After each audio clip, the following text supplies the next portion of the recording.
ओम शांति। आज का पुरुषार्थ, संबंधों का सुख इस संसार में बहुत बड़ा सुख होता है। सबसे बड़ा सुख तो है यदि हम भगवान से अपना नाता जोड़ लें। वो हमारा माता पिता है, परम शिक्षक और परम सद्गुरु है। उस जैसा प्यार तो हमें कोई दे ही नहीं सकता। प्यार का सागर जो है वो हमारा है। उससे हम बहुत अपनापन अपने मन में बढ़ा लें। अपनेपन के साथ साथ सभी इस बात को जानते ही हैं, जो अपने होते हैं उन पर अधिकार बहुत होता है। तो अधिकार की फीलिंग बढ़ाएंगे और एक सीक्रेट याद रखेंगे। जो इस समय भगवान को बहुत प्यार करते हैं, उन्हें जन्म जन्म संबंधों का प्यार प्राप्त होता है। इसलिए जो बाबा के बहुत बुद्धिमान बच्चे, ज्ञानी आत्माएं हैं, उनके लिए भगवान ने कहा एक बार, कम से कम एक बार सवेरे प्रभु प्रेम में मग्न होने का अनुभव करो। और सारे ज्ञान का सार ही ये है कि हम एक के प्यार में मगन हो जाएं। भगवान वाच है, एक परमपिता के प्यार में मग्न होना ही संपूर्ण ज्ञान है।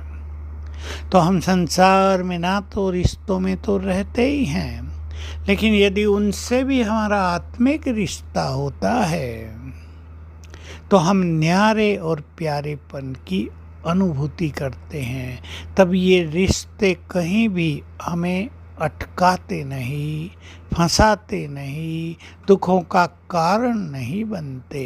नहीं तो आजकल रिश्तों नातों में दुख बहुत आ गया है, इसलिए लोग भाग रहे हैं। शादी भी न करें ये भी बहुत सोच रहे हैं, ऐसे रहें वैसे रहें। लेकिन अकेला रहना भी तो मनुष्य के वश की बात नहीं है।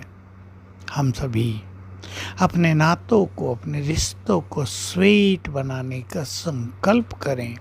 ये हमारे अपने हाथ में है कि हमारे रिश्ते स्वीट रहते हैं, मधुर रहते हैं, या टकराव के रहते हैं, ईगो से भरपूर रहते हैं, दुखदाई रहते हैं, निस्वार्थ भाव के रहते हैं। ये अपने ऊपर है। और चेक कर लें कैसे हैं हमारे रिश्ते नाते। बहुत जगह पति पत्नी के झगड़े होते रहते हैं, छोटी आयु वालों के भी होते रहते हैं, फिर डिवोर्स होते रहते हैं। दो परिवार दुखी हो जाते हैं, कई परिवार दुखी होते हैं, उनका अपना जीवन नीरसता से भरपूर हो जाता है। लेकिन मनुष्य को सोचना क्या चाहिए? मेरे रिश्ते नाते बड़े या धन, मेरे रिश्ते नाते बड़े या मेरा क्रोध, मेरा ईगो बड़ा या मेरा संबंध बड़ा, किसको मैं वैल्यू दूं? जिसको हम वैल्यू देते हैं उसके लिए हम कुछ भी छोड़ने को भी तैयार रहते हैं। अगर हमें रियलाइज हो गया कि हमारे नातों में कड़वाहट का कारण ईगो है, क्रोध है, बुरे वचन है, एक दूसरे की इंसल्ट करने की वृत्ति है, तो हम उससे बच सकेंगे। पर ये डीप रियलाइजेशन परम आवश्यक है। संबंधों में एक दूसरों के विचारों को सम्मान देना, उन्हें सुनना, तुरंत काट न देना, तुरंत रिएक्ट न कर देना, अपने ईगो को थोड़ा डाउन करना, मैं ही राइट हूँ सदा, ये संकल्प छोड़ देना। कंप्लेनिंग नेचर होती है बहुतों की, सदा ही दूसरों की कंप्लेंट करते रहते हैं, ये ऐसा करती है, ये ऐसा करता है, इसलिए गड़बड़ हो रही, इनको ऐसे सुधरना चाहिए। No complaint. अगर आप ये सिद्धांत अपना लें, हमें अपने को बदलना है, दूसरों को नहीं। अपने को देखना है, दूसरों को देना है।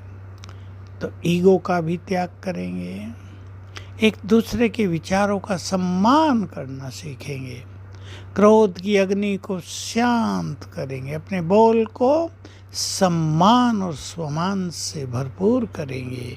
ये बातें यदि हमें याद रहें तो हमारे संबंधों में मधुर रस घुलेगा, हमारे संबंधों की स्वीटनेस हमें योग युक्त बनने में बहुत मदद करेगी और एक दूसरे के साथ रहकर जीने को मन करेगा, सुख मिलेगा। ओम शांति।